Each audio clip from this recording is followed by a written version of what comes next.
We are live and recording. All right. In 3, 2, 1. Welcome, everybody. It is time for another episode of the Chicago 60 podcast. I am your illustrious host, Justin J. War, and next to me is my illustrious co-host, Norm. Storm and Norman is here. Manny Fresh is still out. He is working. So we have no Manny Fresh in the house with us this week. All alone. That's right, we're all alone. He won't be with us next week, but we hope to have him back again in about 3 weeks or so. So hopefully we'll have Manny Fresh back with his insightful commentary as well. He's a busy man. He's a busy man. But we have an amazing podcast for you today. Some new content, a little different direction to give you a teaser, if you will, of other types of content that you can expect from the Chicago 60 podcast, and that is reviews. Reviews of comedy shows, theater, etc. Reviews of restaurants and things like that. This week, we are going to be reviewing a couple of plays that we have seen in the corresponding weeks. Norm, where are we starting off with? We're going to start off with Joshua Harmon's Admissions at the Theater Wit. Then we're going to move over to Pinocchio, which was directed by Chris Matthews at the Chopin Theater. And then we're going to do a little rant. It's patio season, y'all, so we're going to talk about that. Then we're going to wrap everything up with a rant about the last Game of Thrones episode. And then, of course, we always wrap up every Chicago 60 podcast with the Jag-Off of the Week. And with that, folks, it is now time for The Podcast. The podcast. To the podcast. If you're not drinking, you're doing something wrong, folks. Or you have a personal choice to not drink, which is also acceptable. And whatever you want to do. Personal preferences. That's you. Exactly. You be you. We do not condone mass drinking, or we are also in support of people who don't want to drink. Whatever. And we're also in support of people who do. That's right. If you like to chug a lug, chug a lug. Chug a lug.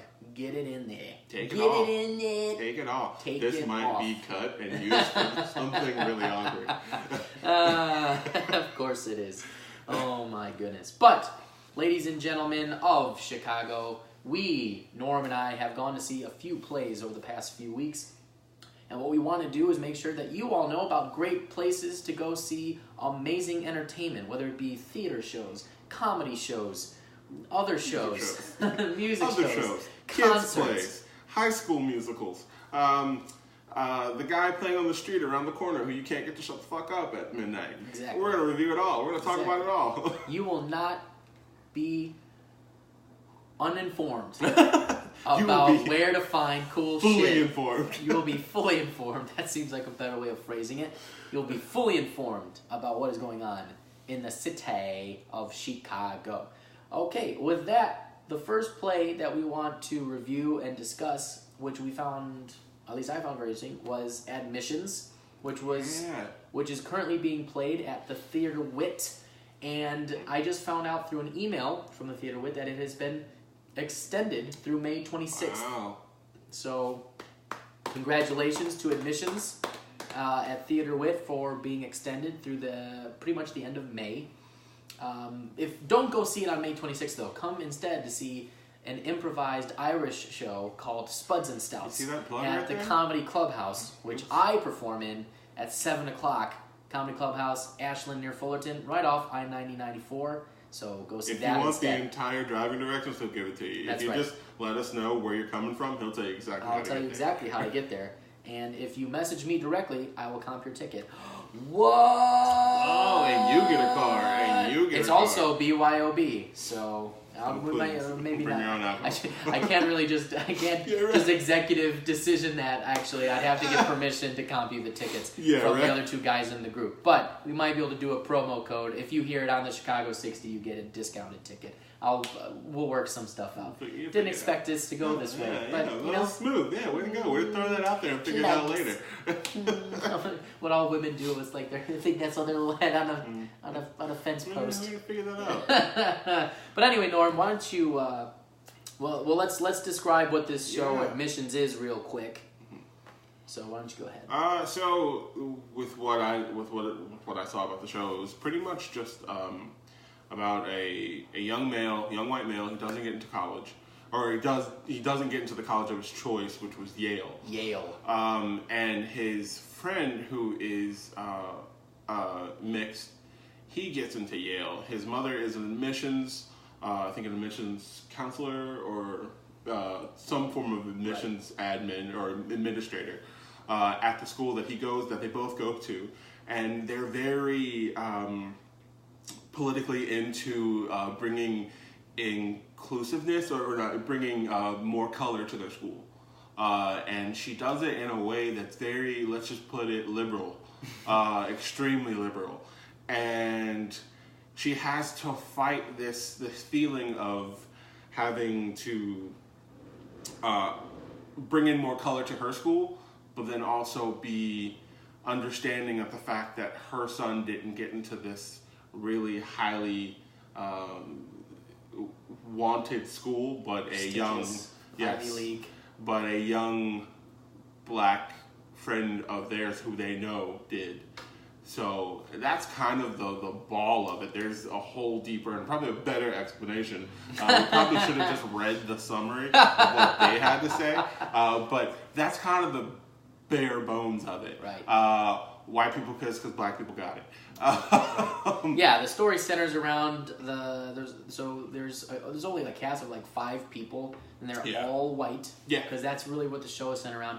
The kid, his name is Charlie. His 2 parents, Sherry and Bill, are the headmaster and head of admissions for a prep school? A boarding school, Yeah. a very prestigious boarding school based in Vermont, I believe. And you described it the best, Norm, is that this kid's parents are basically the epitome of white guilt liberals who are trying to make their boarding school in the middle of Vermont more diverse by including people of color and mixed race individuals and things like that, to make it seem like their school is even more prestigious than it already is. And it's just it's definitely centered towards white people for sure.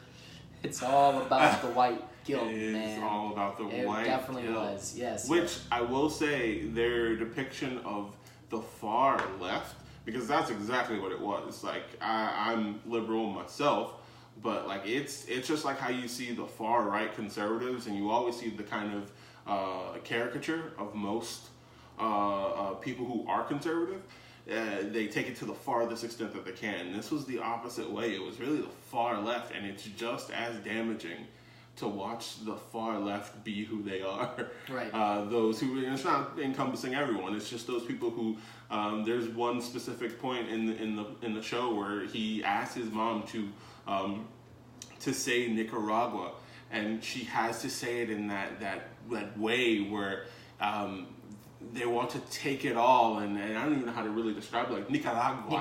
Yeah, she had to roll the R's and really give it all, and there's nothing wrong with that. But then when you're using it for another I guess depiction, or for another use, because you want to show that you are, let's say it woke, to show that you are that woke, it's kind of damaging. Yeah, it was. I think so there were some, we don't want to give away the entire plot of the show. I think I would definitely recommend for people to go see the show, whether you're a white person or a person of color. So either way, I would totally recommend it for anybody. We'll give our ratings at the end of our discussion about the play. We'll each give our out of 4 stars. It's out of 4 stars, right? Or do we want to go? Do we want to go 4 out of 5? Well, we're doing Chicago style. Out of Chicago style. So out of 4 stars, and then we'll do an averaged Chicago 60 score from what Norm and I give. Yeah. So we'll get to that in just a bit, in a bit. But I think there are some very interesting themes. I mean, on the whole, the white kid, didn't get to be editor of the newspaper. Instead, it went to a chick, And there's a whole, you go to the show and see the rest of why that ended up happening. There's a lot of nuance and explanation as to why that is. He has a banging monologue, by the way. The monologue's on point. Like, comedy-wise, it's freaking hysterical. Yeah, so the actor who plays Charlie is a gentleman by the name of Kyle Curry, and he completely crushed it. He was phenomenal. I definitely think he was the best in the whole play, by far. He portrayed the dichotomy and changes and everything very, very well. I gotta say, the gentleman who plays father as well. I liked the back and forth between the both of them. He was a very, let's call him a sitcom dad. Sure. Because he definitely had that kind of feel. The cadence of his voice was, but he would say some stinging stuff. Like, and I like the change that'll happen. You'll see the change happen in the show. It's a show that has you talking about it after the fact. Yes, it definitely sparks a lot of conversation, which is why we wanted to see it and why we're going to continue to get into some of the themes of it here in a second. But yeah, so his father is played by Stephen Walker. The character's name is Bill. His mother is played by Megan Garakis. The character's name is Sherry. We come prepared, and it's The play starts out a certain way where you definitely feel for the kid, because I mean, when you're growing up and you're in college or in high school and you're trying to get into your favorite college, you always have that one that you really, want to get into, and it definitely sucks when you don't get into it. Now, setting your sights specifically on Yale is definitely, but I mean, he's clearly an accomplished young man throughout, which you learn throughout the course of the play. He's done a lot of things. He's worked his butt off, and the main crux of the issue is that his best friend, who happens to be a mixed race individual, and the woman who plays the mother of the mixed race kid, her name's India Whiteside. She plays the character Ginny. She's married to an African American man who teaches English at the school, and there's an interesting dichotomy there where she's upset that her husband isn't headmaster of the school, and that instead of her husband, who's just as credentialed as Bill, who's the father of Charlie, he gets it because he's a white man instead of the black individual who's just as qualified but got passed over and only teaches there. So there's an interesting contrast of conversation that goes on between this Ginny lady, who's the mother of the mixed race kid, and the family of this white kid, Charlie, and how do you deal with this? You guys have a lot more privilege, etc., and my child has to deal with a lot of things, and you think that he only got in because he checked black on the box, and the character Sherry, who's the admissions counselor, I would have wanted him to check it. It's an advantage. Take use of the advantages that you have. So there's a lot of themes that are going on throughout it. There's obviously the theme of liberalism as it exists today in America, and white guilt and white privilege, and how do white individuals deal with that, and to what extent do you have to deal with that? And then there's also just like individual goal setting, I think, is a definite. Yeah. Like, this Charlie kid just decided to make Yale his end-all be-all. It's like, maybe you wouldn't have been so upset if you had some good second colleges to go after. Yeah, but as a kid, like him and his friend, they had a plan. That was their place to go. That was the one place they wanted to be. Now, as his parents, they should have set him up for, hey, you might not get it. Because their whole goal, their whole attitude is like, by the way, white people get everything, so we're trying to give things to people who aren't white. That's their whole, I guess, mindset. That's the thing that they're riding on, but then they never thought about it in connection with their own son. So they never planned on saying, hey, by the way, you might not get into Yale. Right. Like, we hope that you do. That's our goal, to get you into a great school and to go off and send you on. But hey, there are other schools that you probably want to get ready for. Right. So that's on them as parents. But then, I don't blame that kid for being, hey, this is the place I want to be. My best friend's going to be there, because he was his best friend. They were both good friends. They'd grown up together. So to see one friend get to go to their dream college and him not make it, he immediately went to, well, what the fuck is this? Right. How did he get in? He's not as smart as me. He only got in because he's black. That's ridiculous. But then he also admits that he's like, well, maybe he is doing a lot. He's doing more. In his rant, he kind of talks about it. And he's like, well, he does do a few other things. Sports, he does some, yeah, exactly. So, it's just it's a temper tantrum that you could expect of any teenage kid to have, and that's totally understandable. But it just brings up a lot of interesting things about like affirmative action and all kinds of things. And there was another interesting point in the play, Norm, where Sherry is the Ginny brings up to Sherry the concept of that. Well, do you even really care about the people of color that you're trying to bring into the school? It's like you're just trying to hit this arbitrary number so you can make yourself feel good. But do you actually care about the actual individuals coming to school? Because at the end of the day, it's a boarding school in Vermont. Mm-hmm. And Vermont is a primarily white state. Yeah. So it would make sense by geographic region and the demographics of that area that the boarding school would be predominantly white. Now, it's a boarding school, so obviously it's supposed to be prestigious. Can I talk today? Yeah. Oh, my goodness. Good Lord in heaven. She's hunting people down of color. She's trying to find them. That sounded weird. I know, right? People down. But she is. Like, in the most liberal way you can put it, she is, like, trying to gather people of color to be in her school so she can bring this percentage up. And to make that percentage, and they hail it up. They all talk about it in the beginning of the show, like, oh, we're going to make this percentage of colored individuals in our school. And the statement of that is almost just as bad as someone being completely racist. Right. And it's really awkward to think about it to that extent. But it's a very thin line that you can slip right over. I personally think that, thinking of people of color as objects at that point, of getting them in and going, see, we have these people. Because, the whole show starts, and we'll kind of, but the whole show starts on the basis of a brochure and having children of color in the brochure and them not being represented. And it kind of, the statement that is made in it sounds so beautiful because it is saying, well, I would like to be represented in this. But then the intent behind the statement is it's not good. It's not the greatest. Let's say it's not good. It's not the greatest. There's another character in the play played by Judy Schindler, and the character's name is Roberta, and she's a great comic relief character to kind of... I think that her character is almost the common sense in the whole play of... Because Sherry keeps asking Roberta, hey, I need you to find better photos with more people of color... Mm-hmm. So that they can identify with wanting to come here because they see people like them in the brochure, so they'll want to apply here.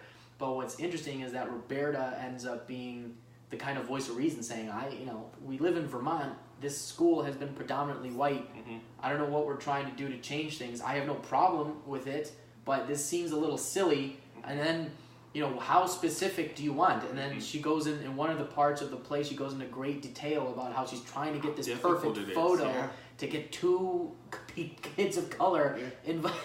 It's just kind of ridiculous. It's like, what are we actually trying to accomplish here? And the other interesting thing is that the character of Sherry doesn't really... It's a boarding school, so they're probably marketing to a certain demographic of people of color who can get in and afford it, unless they didn't really talk about scholarships or anything like that. They didn't, but, at some point they're talking about getting somebody from Japan or somebody from Saudi Arabia. Mm-hmm. And it's like, these people are probably wealthy enough and well off enough as it is. You're not really giving a lot of chances to people from like the inner city of Brooklyn or the west side and south side of Chicago, bringing kids in and trying to... You're just looking for a certain specific type of person that's supposed to eventually change the world and go back and say, I came from that school. Right. So, but to think that I won't say normal people, I will say everyday people, I guess that's just as bad, but people who don't have the opportunity, like you said, they weren't even considered in this world, in this realm. But the weird part about it... Which one of those kids would want to go to a boarding school in Vermont anyway? Hey, but I know a bunch of parents who would send their kid to boarding school. If they had an opportunity to network with, they would be like, yeah, I'm going to send you to boarding. I'm going to send you to this school. You're going to get a great education, and you're going to do something. Because it's already hard enough to do something with a great education. So without one is even worse. Not saying that you need an education to do something, but damn, it's hard out here. Right. And so any cards you have, any aces in your sleeve you got, any people you meet, it's all going to elevate you to a different path in life. And so that option, that offer, isn't even offered to everyone. To not even try was the issue. But the crazy part about it is a lot of the show, no one is right or wrong. Like, no one's completely right or wrong. It's very gray. It is not black and white at all. Because there are statements that you'd be like, oh, they're wrong about that. But they're also right about that. Oh, God. Yeah, I think overall the play does a very good job of bridging the line between the topics at hand without really providing an end-all solution or answer to the problem, but beautifully kind of just describing what the issues are and letting the audience have a conversation like we did after the show, getting into depth of what I do, what does, because you can relate to all of the decisions and everything that's being said and the moment that it occurs. You feel for Charlie when he doesn't get into Yale, and you can understand his frustration and whatnot. You can understand Sherry's point of view and what, as she was brought up and what her background is of why she and her husband Bill are trying to do for the boarding school. And then Ginny's character talking about being the mother of a mixed race kid and the wife of a black man who aren't getting the opportunities even though they have the same qualifications or whatnot. Like, you get everybody's side, and it just goes to show that there is no real great solution to the problem. We're trying to do the best that we can with the information and what we have available to us. I will say there is one side you don't get, is the people of color side. That's true. Because there are no right. people of color in this Yes, show. I wanted to bring that up, so I'm glad you did. Yeah, the funny thing is that there are no fucking people of color in the whole play to give the actual perspective of what they would be thinking. And I don't know if I'm upset about that. Everyone's like, because all the other, conversations that we had about it, all the other reviews are like, well, this is the reason for it, or is this just a mistake that was made in the writing of it? Is it the reason to say, well, look at the overall thing, this is the dumbest thing that all of the people that are encompassed in this, they're talking about people of color, but there are none in the show to show you that this is how ridiculous it kind of is? Or are we thinking too hard, and this person didn't write any people of color in it to really, because he's not, I'm not completely sure if he's a person of color, I should have researched that. But more than likely, not putting a person of color in there to represent, they were talked about, they were off stage in this world, but they were never allowed to at least come on and say yay or nay or, no. In fact, the only perspective of a person of color in the whole play comes from the character of Ginny discussing another black student who graduated from the school and what his, and now he became a bigwig lawyer and everything, and the point was, did the boarding school really make this kid, or did he make himself? He made himself because he was just a very intelligent individual who had goals and was driven and wanted to make something of himself. Yes, it's possible being at that potential boarding school got him an opportunity to be in Yale or whatnot. That's true, but it's also possible he would have gotten to those schools on his own merits at some other school if he had continued. So it's an interesting debate that the whole play lays out in front, but it is also interesting that there, it would have been interesting to have at least one person of color just to provide a little bit of substance from the actual other side. I get that the play was meant more to be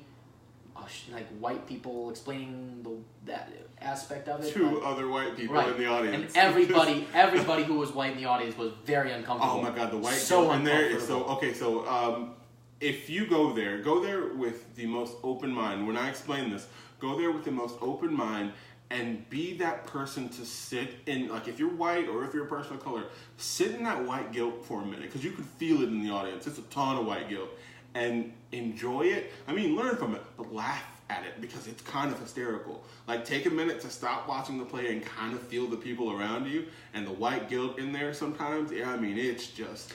I didn't feel any white guilt. I'm just gonna throw that out there. Because we were laughing the entire time. We were laughing because we're decent human beings, I think. But there's just so many funny moments there's so many funny moments in it. It is beautifully written to give a lot of comedy, but it also has those serious moments as well. Yeah. But we're in the back and we're laughing our asses off, and everybody in front has got like a stick up their ass. I'm like, relax, people. It's gonna be fine. Like it's all truth, but it's all hilarious truth in it. Right. I mean, it's definitely got a message to say, and the conversation you need to have after it is really important.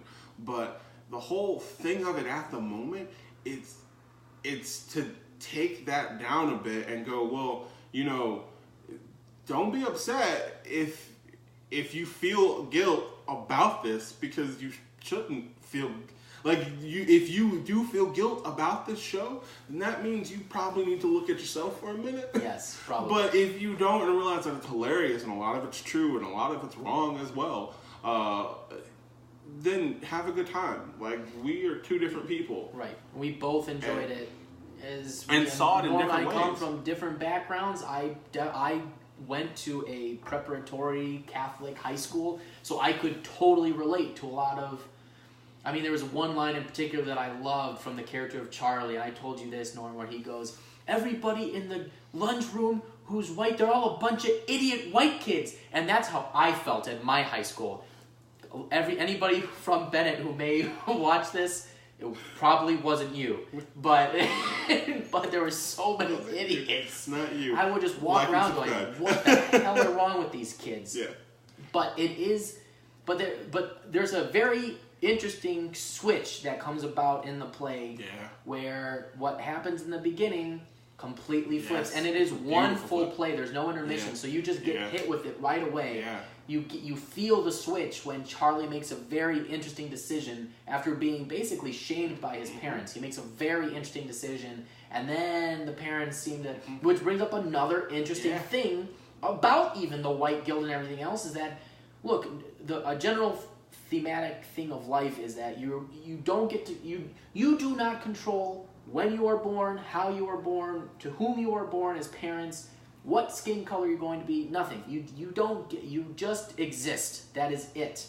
And you try and figure out how to exist the best in this world as best you can, and use the talents that, if you believe in God who has given you, or whatever you believe, you take those talents and you do the best to make the best life for yourself. That's all you can do. If you are given certain advantages in life, it is not a bad thing to use those advantages. And that is another theme that comes about, where it's like, if you are in an advantaged place, to throw those away, and to throw away your talents and everything, and to try and level the playing, whatever you're trying to do, in some instances could be more of a disservice to the world in general, because you could be able to help the world by using the advantages that are given to you, instead of throwing them away and casting them aside. And that is another theme that comes about, which I think is an interesting thing to discuss, because you understand the perspective of what's trying to be accomplished, but on the other hand, you understand the other side, where it's like, don't be an idiot. Like, you have the ability to do great things. Don't throw that away. You could help people that you're trying to, But in that same thing, and this goes back to the parents, it's that I will call them hypocrites, because they didn't really want it. Right. He does make that switch. He makes that decision. He makes that choice.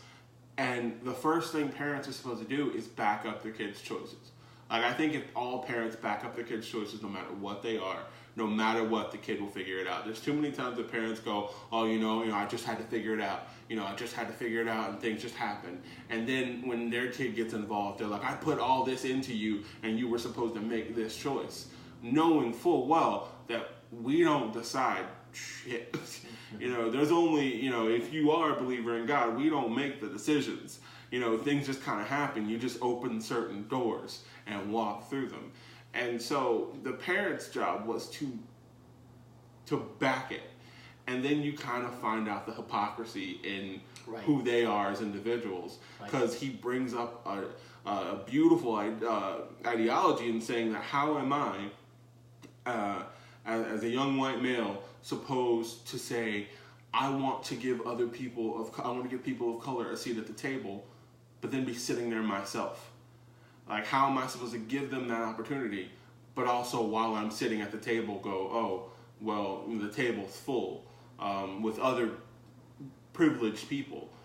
And if you kind of look at it too, they don't dive into it because they kind of focus on more of color, but it is also about economic status. Mm-hmm. You kind of forget about that too. There are, not as many, but there are people of color who have a higher economic status than other people in this country, than a lot of the people in this country.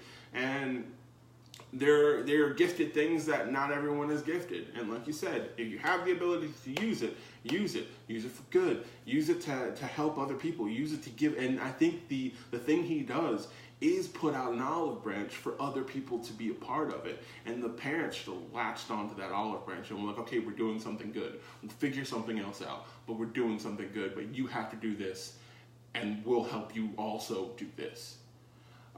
Without giving anything away. It's right. pretty much the understanding of right. it. But I mean, like I said, it's all the parents right. become parents. They parents. switched. Yeah, they went straight to parent, yeah. And I think they forgot a little bit about being good parents. They were good parents, yeah. But they forgot about being good parents. The best you can do. I mean, I am not a parent. Norm is not a parent, but being children of parents, as we all invariably are, right. One thing that I have noticed and how I would want to live as a parent once I have children at some point.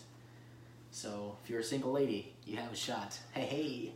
I'm going to put a baby in you. It might happen for you, lucky lady. Please date me. I'm basically Jeb Bush in that thing. Please clap.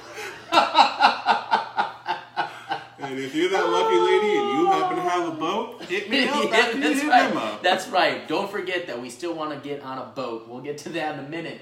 But I think general rule of parenting, at some point you have to let go of the leash, if you will, and have to let your children make the mistakes. Get hit by the truck. Yeah. Get hit by the truck. Get hit by the truck, man. Get hit by the truck at that. Oh, well, I guess we'll give it another 9 months and 18 years. Ooh, that box of debt just kind of... Oh, man. We invested about $2 million in you. We got another $2 million. Yeah. We'll make it work. We'll make it work. Thank goodness we had 2 other ones. Maybe they'll learn from your example to not running for buses and cars. Yeah. But I think at some point you just have to let your kids, because if you've raised a kid well enough that they obviously have some semblance of intelligence, or making a decision like Charlie makes in the play, you have to back and believe in your kid that they will figure it out and make good decisions moving forward.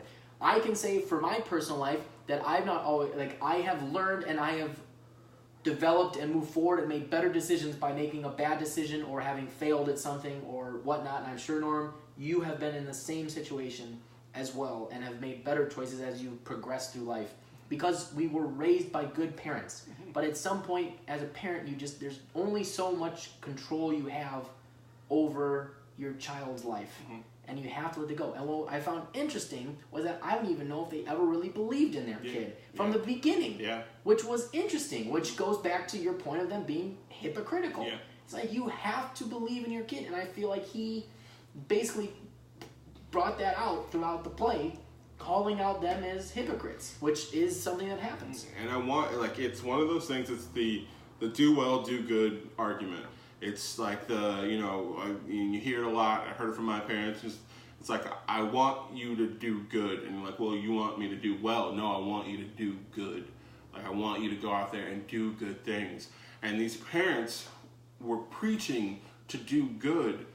And then when things happen, they wanted their son to do well. And he wanted to do good. And there's just this verses of doing well and doing good. And it's a difficult conversation because it's a big talk, and it's something that we're kind of dealing with now because we have an entire country who's trying to figure out how not to be racist again.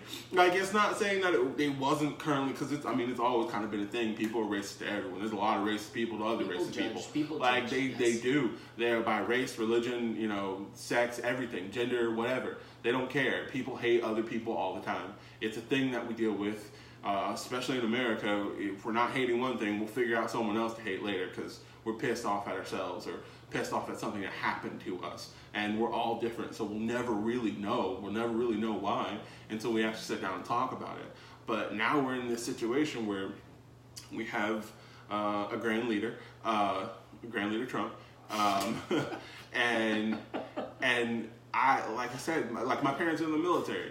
My father is a white Republican. My mother is a black Democrat. They're so different. And they've always had this respect for the commander-in-chief. This dude he's not a politician. He's not trying to help. But hey, if you're riding with him, that's what you do. No fault given to you. But it doesn't mean you have to hate another group of people. And there are some people who are coming out who are latching onto this hate train where they're like, well, this guy says that we're allowed to hate you now. That's stupid. Like, I'm not going to say he's not bringing them out, but I'm also going to say he didn't say it. He's not saying come out, but he kind of is. But it doesn't, it's also not incorporating all, like, we're trying to loop, like, oh, all conservatives are racist. No, they're just you. No,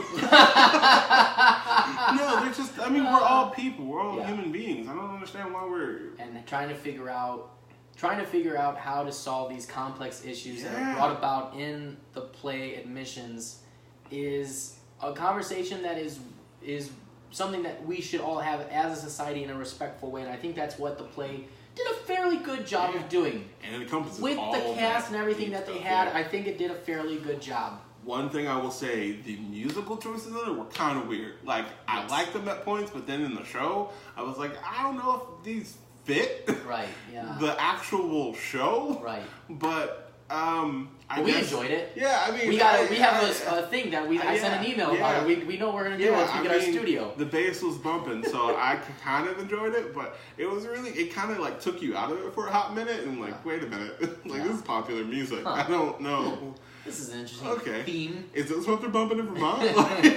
Shit, this perfume's hype. Anyways, to kind of wrap this up on this, because I think we've had a pretty decent discussion about the main topics and whatnot of the play. It is a very worthwhile play to go to. Go with it with an open mind. Mm-hmm. Go to it with an open mind. If you're a white person, or if you're a person of color, most of the audience was white, which I found, but it was old white people, which is I feel like the theater going thing. But we would recommend this to anybody because Norm and I thoroughly enjoyed it for the most part. And it is a worthwhile thing to have. You will definitely leave it with a different perspective on things. It will definitely bring up new perspectives and ideas about the topics that are at hand, and it makes you think. And I particularly love things that make me think, because by thinking and having dialogue, like not everything Norm and I talk about we agree on. We come from different backgrounds, we have different thoughts on things, but at the end of the day it's about listening to the person next to you and compromising at the end of the day, because that's what moves society and humanity forward in a positive way. And that's what I think at the end of the day this play Admissions at Theater Wit did a decent job of doing. So definitely. Unless you have anything else to add, Norm, I think maybe it's time for our grade of Admissions. Yeah. Would you like to go first? I would give it, out of 4 Chicago stars, I would give it a 3.5, because it was a great show. It was funny. I had a good time. Definitely a discussion piece, but the music was kind of weird, and the fact that there were no people of color to really represent themselves is kind of a small thing, but 3.5 stars. It was good. It was a fun time. I don't have anything else to add. I agree with all of your assessments there. I would also give it a 3.5 out of 4 stars. I think it's a worthwhile thing for people of Chicago or people in the Chicagoland area to go see, and bring a friend, and then go out for a drink afterwards and discuss it, because that's really what it's good about. If you got a friend that's a person of color, definitely go have a drink. Go with them so you can discuss afterwards. Yes, absolutely. I really think it's smart. So, Norm, with your grade of 3.5 out of 4 and my grade of 3.5 out of 4, that means Dust Chicago 60 gives Admissions at the Theater Wit a 3.5 out of 4 stars. That is the best endorsement that play is going to get. So, so if you don't go see it, Sucks for them. That's money on them. Oh, all right. Well, moving right along in other news, there's another play that I went to go see this past week. Unfortunately, Norm was not able to accompany me. It might have been just because I forgot to tell him. Yeah, he did. And but I had a friend who's in the play, Carissa.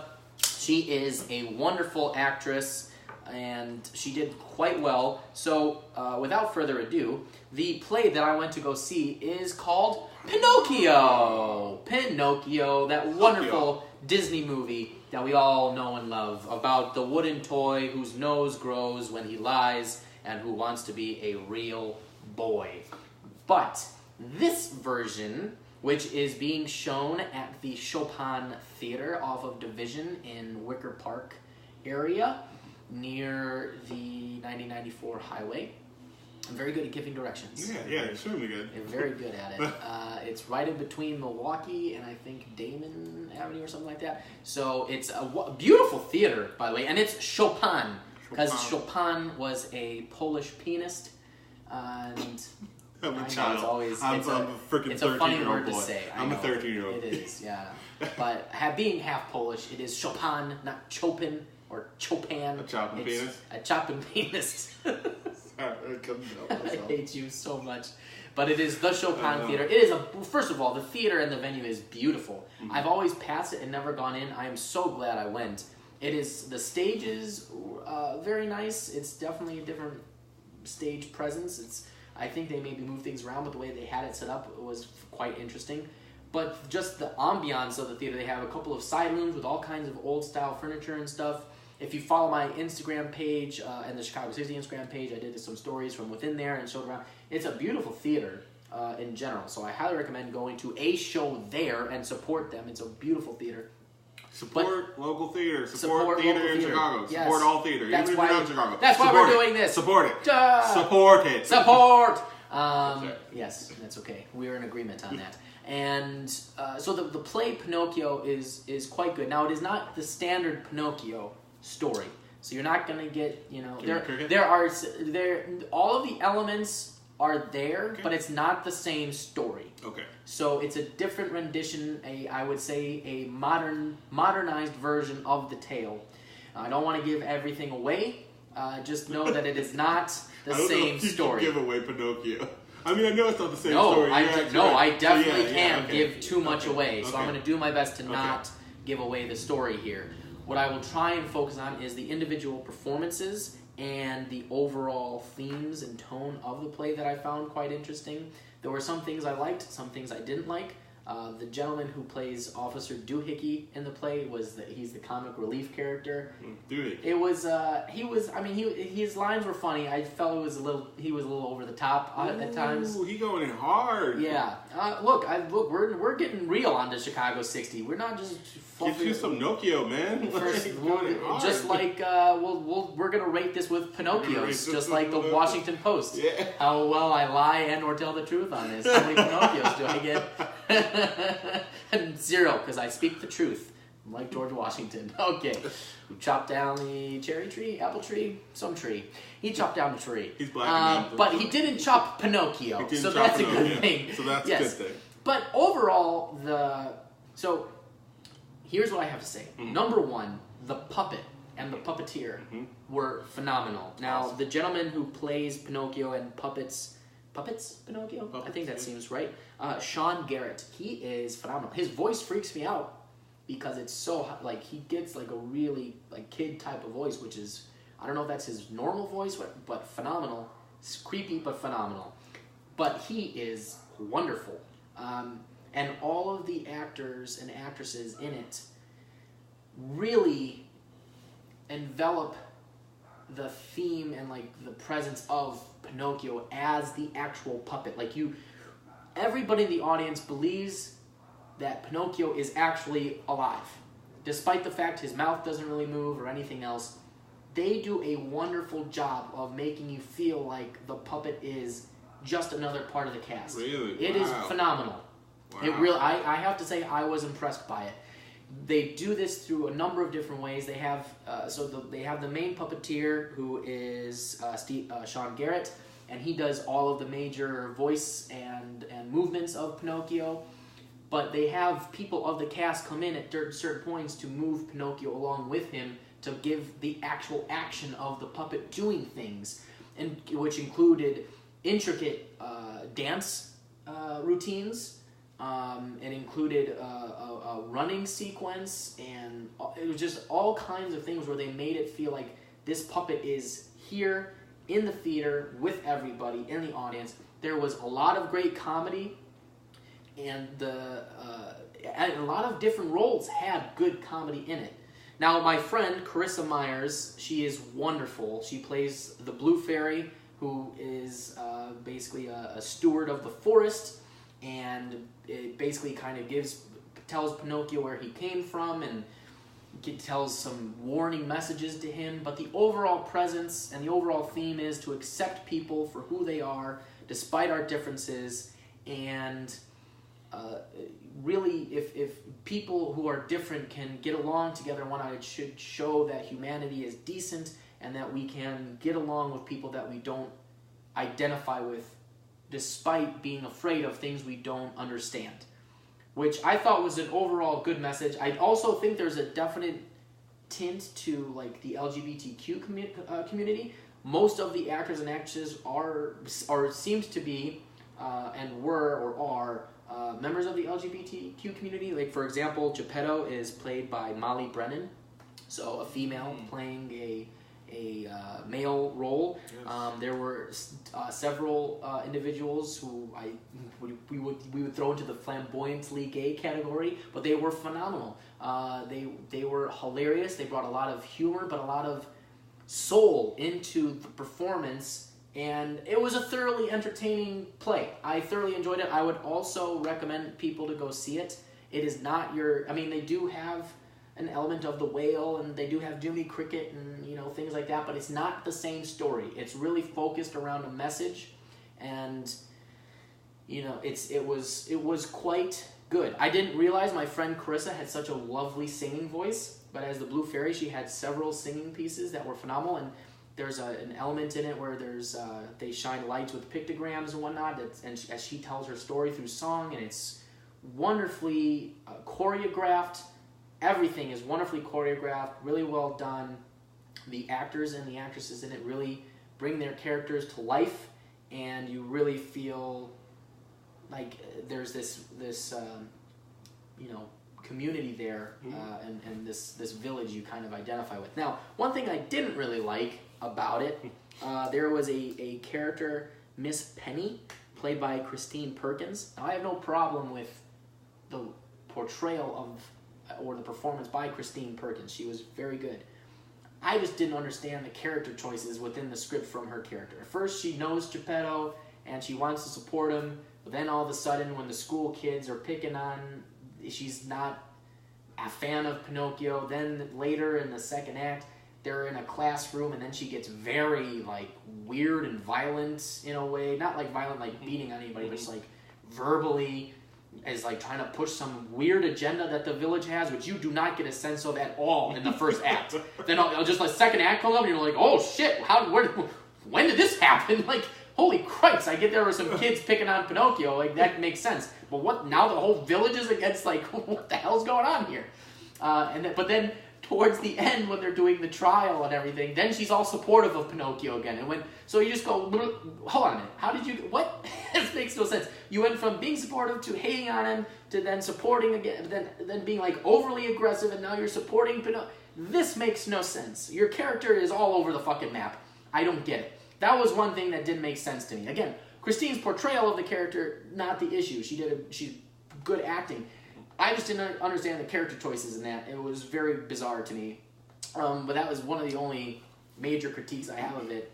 The other gentleman who plays Romeo, his name is Brandon Rivera, or Brando Rivera. I'm not sure. One of those. Mr. Rivera, we'll refer to him. He was quite good, but he was kind of the one kid who kind of relates to Pinocchio, and and there's an element where he isn't really fitting in with the community either, and so he wants to kind of move on and things like that. So, and Pinocchio and him create a bond together, and that's kind of the focal issue and things like that. So it was very interesting, and the theme of it, of trying to relate to everybody even though they're different, was, I think, quite good. And just for the puppeteering, I would say it's cinematically very entertaining. How they do it is very, very well choreographed. So I would definitely say go see Pinocchio at the Chopin Theater. It is also playing through, I believe, May 26th or May 28th. So there are plenty of opportunities. We will put in the Facebook link the links where you can go find them. But if you just look up Theater Wit for admissions, or if you look up on Google Chopin Theater Pinocchio, you should be able to find it very quickly. The tickets are not outrageous. They're well worth the money, in my opinion. And if I were to give a grade, and since unfortunately you were not with me, I recused myself. Yes, I would also give this a 3.5 out of 4 stars. So that means Dutch Chicago 60 would give it 3.5 out of 4 stars. So Admissions and Pinocchio, we would highly recommend for people to go see. They would both be good time spent supporting local Chicago theater. So, moving right along in other news, you have some interesting things you'd like to discuss more. So, everyone, I know all of you, most of you are outside right now. I mean, for one, it's, the 5th of May. And then the other fact is it's 72 outside. So, after it snowing last week, now the weather's nice. We skipped spring. And it's May! It's fucking May. Yay! So, here's my issue, okay? And I'm going to rant for a little bit. We have our little Chicago rant here. It's patio season, y'all. It's fucking patio season. And for the most part, everyone is excited. They get to go outside, sit down on the patio, have a drink with their friends, eat, talk, have a moment. It's patios, y'all. The wind's blowing in your hair. You get to sit down, look at other people. People look at you. It's nice. It's warm. It's a nice thing. I fucking hate patio season. I hate it with a passion. Nothing wrong with patios. Nothing wrong with sitting outside and enjoying yourself. My issue with the patios is, for some odd reason, the patios take up most of Chicago sidewalks. Every patio in every walking neighborhood just takes the sidewalk and chops it in half. Not even in half. It takes the whole thing, and you got one lane. You got a coming lane and a going lane. And that's it. And you have to work with it. And then, of course, you have those moments where you walk in from Jewel Osco and you're trying to get home. And, you get stuck behind an older person. And, there's nothing wrong with that. They got the shopping cart. They're kind of pushing it along. They're trying to make it through their day, okay? I'm not going to stop you, because if I probably say something, you probably beat my ass. Because old people in Chicago don't play. So, you do that awkward thing where you're not trying to get too close, but you're not trying to get too far. You're trying to just get around them, but you can't. And, you don't want to, for me, I don't want to make it look like I'm trying to rob this old person. So, I'm backing up, and then you're just waiting for an opportunity to go around and get in your lane and just kind of get past something, and you both kind of go your own ways. And when there's no snow, because that'll take up half the sidewalk too. When there's no snow, you have this big open space for walking, and you have nooks and crannies. You can go around the trash can and walk past the bus stop, and you can walk out into the street a little bit. Now with patios, no, because everyone's having a good time, and that's the other problem. The good times that are being had at these patios. I mean, yeah, you have your good time, but it's kind of an obnoxious good time. All right, let's admit, you're on a patio, you're drinking with your friends, you have friends. It's kind of oddly obnoxious, and as a cynical individual, I hate it. There's something about it that I hate, and it's not the people. I can't say that I really hate the people. It's not on you. If you love patios, you do you. But there's something in me that as a person walking around, I see those patios and I just get angry. I just fucking hate it. I hate patios. I hate patios. I hate restaurants with the patios that are out in the sidewalk. I hate it. And it's the thing, and I can't say I hate it, it just annoys me. It annoys the hell out of me. Because it's not anyone's fault. It's my own judgment. It's my own kind of weird problem that I need to talk to myself about. But it sucks. Patios suck.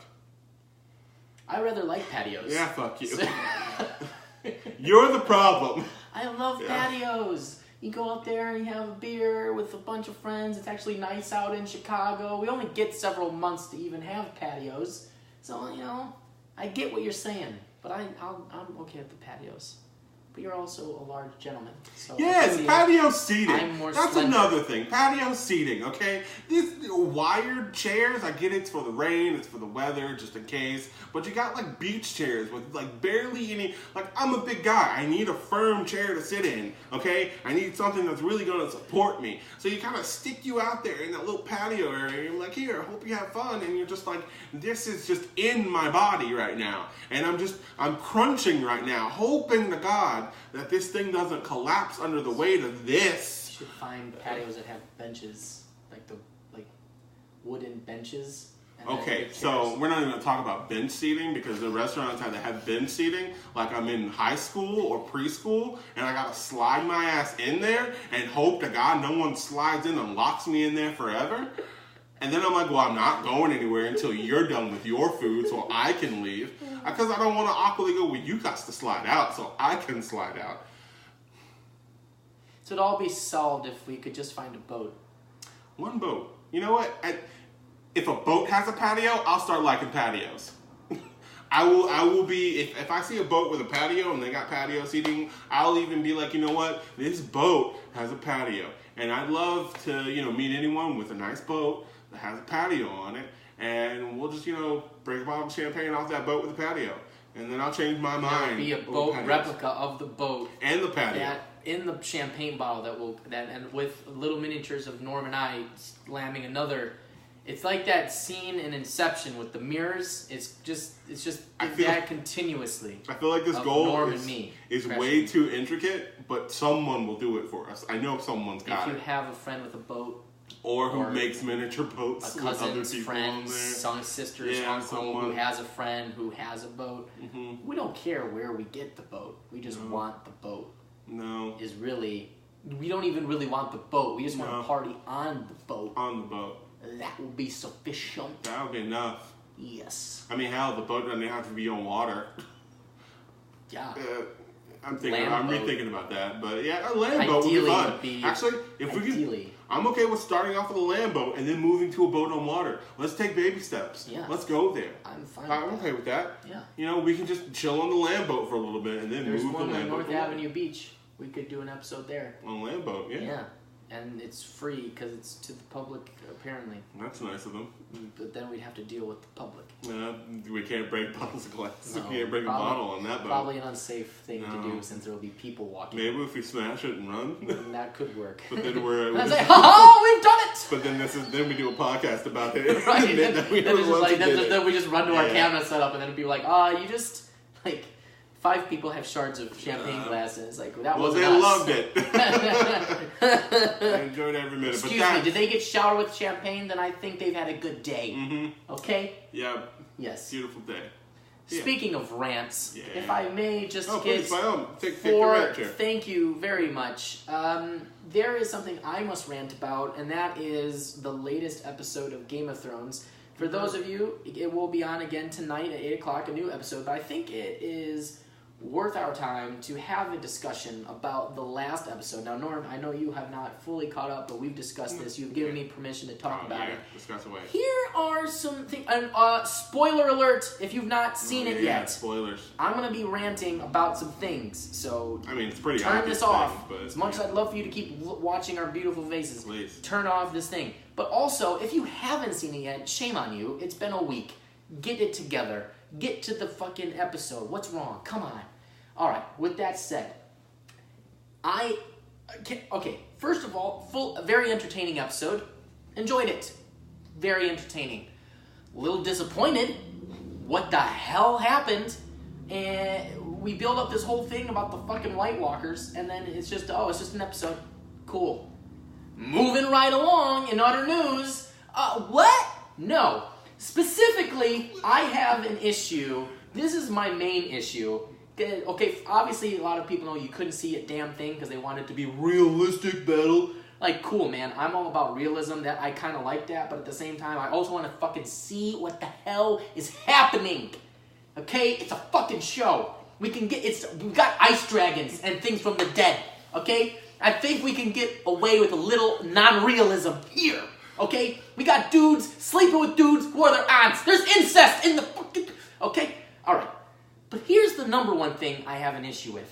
And me being a nerd history geek and whatnot, what the hell kind of a battle strategy did these knuckleheads employ? I mean, you've got brilliant tacticians you've got like 20 main characters. They all stood around a table and formulated strategy. And not one person went, yeah, maybe we shouldn't just send our Dothraki, our only horsemen on the whole fucking army, into the abyss with an enemy that is dead. What the fuck was that? Okay, anybody who knows anything about medieval anything knows that you do not put... The Dothraki are probably their most skilled warriors. They're on horseback and they're lightly armored. They're not knights with chainmail and shit. You don't just throw them into the melee. It's ridiculous. You keep them on the side. You use them as a pincer move. You know, the whole point of cavalry is to strike fear into the enemy. The dead don't have fear. They're already dead. The whole point of fear is that you were afraid you're going to die. That's the whole point of it. So what the hell was the point of sending them with fire swords into the fucking abyss, into an army of the dead? Who the fuck? How did not one person go, that's not a good idea? How did not one person say that? Number two, why are all of them on the outside? You have Winterfell, which is a castle. And you have the trebuchets and the catapults in the front of the fucking army? What the hell is the point of that? You put them in the fucking castle and lob shit over the fucking... That's what everybody would do. You don't have them on the outside in front of your heavy military? That makes no fucking sense. Then everybody... They got the pillars of the wooden stakes, but they were going to run back? Why? Okay, keep the stakes in the front. Keep the Unsullied. They have long... spears. Keep them behind, and then when the dead run, they're gonna run into the pikes, and then you just stab the shit out of the rest of the dudes. It's just simple math. And then you keep everybody else inside of Winterfell, and everybody becomes an archer. Whether they can't shoot for shit or if they have one eye, they all become archers, and they just lob fire arrows at the dead because the dead die by fire. This is like we've known this from the beginning. This is absolutely absurd. This whole battle strategy, we're gonna have to tone. I've been yelling too much, so we're gonna have to tone this down so much. But it's just so aggravating. It's like, oh my god, it's so stupid. It was the stupidest. I, not a military person, just a random, regular white person who watches a television show, could have developed a better strategy just from my knowledge of basic medieval history than what oh my god. Ridiculous. Also, the Unsullied have pikes, and they're going up against monsters that are just going, I mean, a pike is not going to do a goddamn thing. You need a short sword to stab the fuck out of people. And then they put all of the babies and kids and women in a crypt with dead people. And the Night King is somebody who can raise the dead. Like, we didn't see that one coming. But everybody, it's like, but then the main people still survive. And you've got like 6 characters fighting off like 1 million undead people. Yet fucking Arya's walking around the halls when there's no dead around. And what the fuck is this? Made no fucking sense. But it ended really well. So I was okay with how it was fine. Now we're gonna have, worst battle plan I've ever fucking seen in a show. Where you have the likes of Jaime Lannister, Jon Snow, fucking Tyrion Lannister. Really? Tyrion wasn't like, guys, this plan sucks. Really? Nobody said shit. Daenerys Targaryen's like, oh... And then also the dragons are on a fucking perch and they're just watching the Dothraki die, right? And then they fly and are causing mayhem as they do because they're dragons. And they go after the White Walkers, and then out of the nowhere, a misty white fog snow comes out of no fucking where. The fuck is that? It's like the whole point is the White Walkers didn't even do a goddamn thing. They stood in place. Then they showed up right before the Bran situation, and then they all died. They did not a fucking thing. stupid. The whole... So did they win or did they lose? Technically, the living wins, but there's... Now, the funny thing is, like, the episode's going to come on, and I've already because they show what's going to happen in the next episode, and there's still people alive, and it's like, that's not enough to fight 20,000 other people that they're going to have to do. Yeah. Like, what? Okay, and they've got one dragon left. It's like, maybe employ some of the dead. Can we raise some of these guys? Can we get some undead people to fight Cersei Lannister now? Because we're rather depleted. Fucking ridiculous. All right, that was my rant on Game of Thrones. Oh. Actually makes me want to watch it, but now I'll watch it and go, they're doing this all wrong. I was told by a perfect source, a source who knows what he's talking about, this pincher move and then lobs. You keep them in back, and they run around the side. Everyone's an archer. Everyone shoot with one eye. Oh, Jesus. Yeah. So stupid. I got it now. I know what I'm doing. I mean, there was other things, but that was the main thing. I was yelling at my phone because I have to watch it on my phone. It's so sad. Pincher move! Pincher move! Pincher move! Pincher move! The horns of the buffalo! No the dragons! Horns of the buffalo! No dragons! Dragon! Fire and fury! Fire and fury!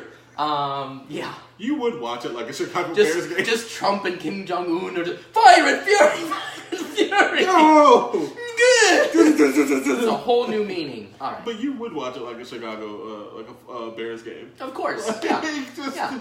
Oh yeah, like what are you gonna put? You gonna leave Walter Payton? You're gonna just trudge him up the field without any blockers? And like, good luck, Walter. Yeah, go up there. Walter Payton was the Dothraki in this whole thing, and they're just like, hey, yeah. I mean, actually, Walter Payton in one season basically didn't have any. He was like 2020. I think it was like his season 1970 or some shit. But still, regardless of the fact, not everybody's a fucking Walter Payton, okay? And the Dothraki are not as good as Walter Payton. Is my point, okay? So Jon Snow and Daenerys Targaryen and Tyrion Lannister and all those people there, okay? Don't be a dick. Be a Ditka, okay? Ditka would have his guys in front. He then have the guy up there, okay? Get up on in there, guys. I would actually watch Game of Thrones if Walter Payton was like just magically came out of the center. Just like lobbing footballs of death at people. Just playing footballs everywhere. This show took a real weird turn. Who would have thought Walter Payton of all people? But I'm kind of into it. Yeah. Oh, man. Chicago would be like, you know what? That's the way it should have been. Everybody, that's exactly the way it should have been. The Bears. We dominated fictitious, fictional fantasy films, okay? Yeah, that's right. Okay, moving right along. In other news, we got to wrap this thing up, and that is with our favorite segment of the week. It is time for the Jag-Off of the Week! All right, this week's Jag-Off is a good Chicagoan. Our one and only. Our one and only R. Kelly. R. Kelly. I just watched his Trapped in a Closet. Is it not the other day, greatest yesterday thing night? you've ever seen? I mean, I'm phenomenal sorry. Stuff. He's a pervert and he's got a real big problem to deal with. Yeah. And he needs to pay child support. Yes. But Trapped in the Closet is probably one of the greatest things I have ever seen in my life. Wonderful, wonderful thing. And the worst part about it is I have to give money to watch it, but I love every bit of it.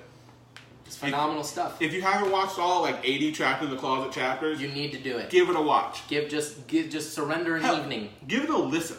Yeah, just listen. If you can't even watch it, give it a listen. But it's better if you watch it. Better if you watch it. So much better if you watch it. So damn good. Yes. Oh man, Trapped in the Closet. I spread the Trapped in the Closet Bible. Every time I go somewhere, I will give someone a copy of Trapped in the Closet just to be like, you need to learn. You need to know that this is out there. Yeah. Because this is important. So it's really unfortunate he peed on little girls and shit. Yeah, he's got a problem. But he's a lot of other issues. Freaking genius. And musical. Comedy genius. But here's why he's the Jag-Off of the Week. Jag-Off. Because he missed his court date for a civil case for one of the girls who was accused him of rape and everything. Just didn't show up. You know why? Because his lawyer said, because he doesn't know how to read. That's not what he said. I swear to God. That is not what he said. I swear to God that's what was said. Is he just didn't, regardless, he just didn't show up. Regardless, but yeah. If that's the actual reason, you're a Jag-Off, R. Kelly. You could have been a stapled son of Chicago with your beautiful, beautiful voice, and you did some weird fucking shit, and that's not cool, man. So you're a Jag-Off, and show up to court, and learn how to read. You Jag-Off. You're a Jag-Off, R. Kelly. R. Kelly. Come on. God. And with that, folks, that was the Jag Off of the week. Now, before we leave you, if you have enjoyed what you've listened here today on the podcast, on the Facebook Live, please hit the follow sign, the follow button on Facebook. Follow our posts there. You can go to YouTube, look up Chicago 60, and hit the subscribe button, because these types of reviews and some other content we're coming out with in the future will only be available if you subscribe on the YouTube channel. That's Chicago 60 on YouTube. Hit subscribe. Go find this information there. Also, subscribe to the actual podcast on iTunes. DA Chicago 60. Again, only certain content will be there, so go there. Because right now we're filming all of this on Facebook Live, but very soon you will only get the first half hour to hour, and then we're going to cut it, because then we're going to have guests on and other things. So if you want to continue to see great content and learn about this amazing city, Chicago, you have to go there. Also, you can follow us on Instagram at Chicago_60. Follow our page. We're coming out with a lot of new content on there over the coming months. So please follow and subscribe to our podcast for more great content. And with that, Norm, it is the end of the podcast, and we have to finish with our favorite phrase of all time, and that is, bear down and fuck the Packers! See you next week, everybody. Bye, everyone.